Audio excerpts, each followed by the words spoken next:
here who are raising questions, if they are in a cuckoo's world, thinking that their state government officers are sitting in different ports, it is not the state government officers. It is the officers of the finance ministry, officers working under the leader of this house, Pranab Da. They are sitting there, customs officers.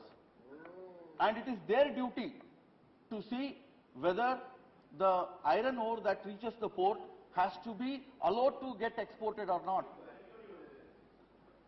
Sir, No, please, let him speak. The minister will reply for that. I request members to listen to the other members speak. No comments in the middle. If at all, there won't be any end. No, nothing will be recorded. Only the Anant Kumar speech will go. Others, the comments which have not gone to the record. sir, this Please, no comments. illegal mining is going on unabated from last 10 years, 1 decade. I want to give some figures. In 2003-2004, the permits given by Union government for the excavation of iron ore mining in Karnataka was 23.27 lakhs. Exports made 45.76 lakhs. 20.49 lakh metric tons were exported illegally, transported illegally. And in the next year, 2004 and 5, permits given 64.51 lakhs, exports made 116.91 lakhs, difference was 52.39 lakhs. In 2005 and 6, 92.99 lakh permits were given, 114.71 lakh metric tons of exports were made, and 21.71 was illegally. Who was the chief minister? The chief minister was Sri S.M. Krishna and Sri Dharam Singh. Why it happens? Because the customs officer, when the iron ore originates, how an iron ore will become illegal iron ore? That also I think this house should appreciate. Only in two ways the iron ore will become illegal iron ore. Number one, if any miner, if he excavates more than the mining plan from X leasehold, then the quantity, extra quantity of the iron ore which is excavated that becomes illegal iron ore. And secondly, if the central government and the state government has given 100 hectares for mining, and the miner does mining activity in 1000 hectares, the remaining extent of the illegal mining becomes illegal iron ore. Who has to check this?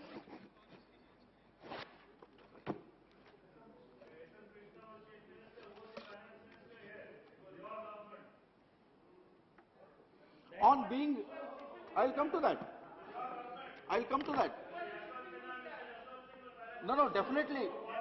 Manishji, I'll come to that. No. On being inquired about the jurisdiction of the central government. Please, right. You carry on. You address the chair. Shall I tell you one thing? We have heard Bhakta Charan Das ji with rapt attention. Sometimes truths are bitter, please listen to them.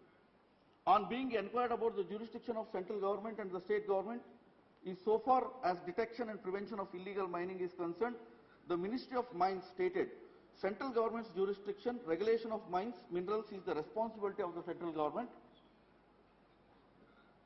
and conservation of minerals and for protection of environment.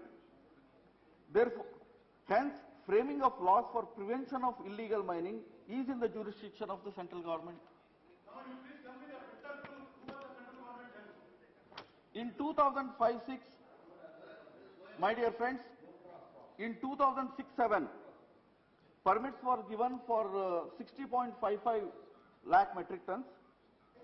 The exports made was 108 lakhs of metric tons.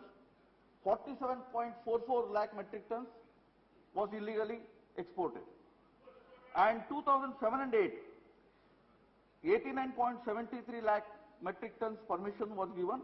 147.34 lakh metric tons exports happened. That is 57.61 lakh metric tons were illegally exported. Who was the Honorable Chief Minister then? H.D. Kumaraswamy. My friend H.D. Kumaraswamy is sitting here. No, I'm not going into that. I'm only telling them. I'm coming to that. I'm only telling you about the genesis of the menace. The menace is, in last 10 years, lakhs of tons of illegal iron ore has been excavated and exported. Therefore, therefore, the responsibility. Don't comments by sitting. अरे छोड़िए ना, वो भी पढ़ रहा हूँ मैं. 2008 and 9 में. Please cooperate with the chair to conduct the proceedings. 2008 and 9 में और 2009 and 10 में 33.96 and 71.27 lakh metric tons illegal iron ore was exported. But friends, unfortunately, when this was happening, the state government of Karnataka, led by Yediyurappa, decided that number one, we will not give leases to anybody if they are not ready for value addition. If they don't come out with a steel plant. Therefore, the mining leases were given by Mittal Arcelor, Kalyani Steels, Bhushan Steels, such people who came ready to have the iron mills, steel mills in Karnataka. But whereas in the earlier regimes, no such decision was taken, no decision of value addition was taken, and you are accusing of Bharatiya Janata Party. I want to give you some details. Friends, the Honorable Lokayukta of Karnataka, he investigated between 2006 and 8, and he gave a report, interim report. In that interim report, not as Basudeva Acharya said, 60 illegal mining leases, he has made reference to 99 illegal mining leases. In that illegal mining leases, who are there?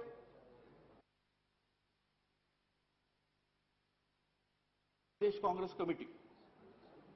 Area encroached 16.83 hectares. No, please, Anand Kumar, when you raise the... Sir, I'm quoting only the report. They quoted it. Best, please, when they raised about the Reddy brothers, you opposed, I explained the names. Because same way you are raising certain names, I cannot allow to, unless you get permission. Therefore, that cannot be regarded. You can say. That is, I am fair, you can accept it. Sir, both sides, I am ready to authenticate this paper. No, authenticate, but you have to give prior notice. No.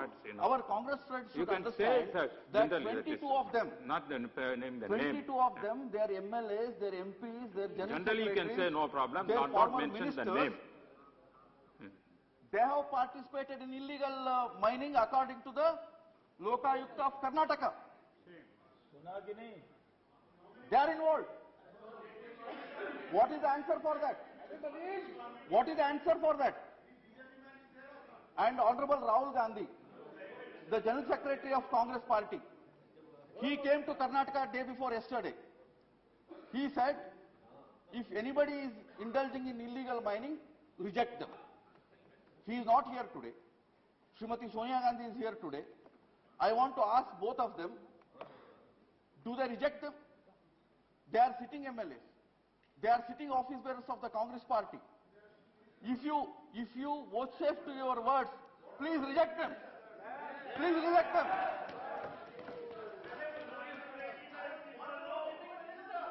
No, please, no. Okay. Please. Sir, they are raising the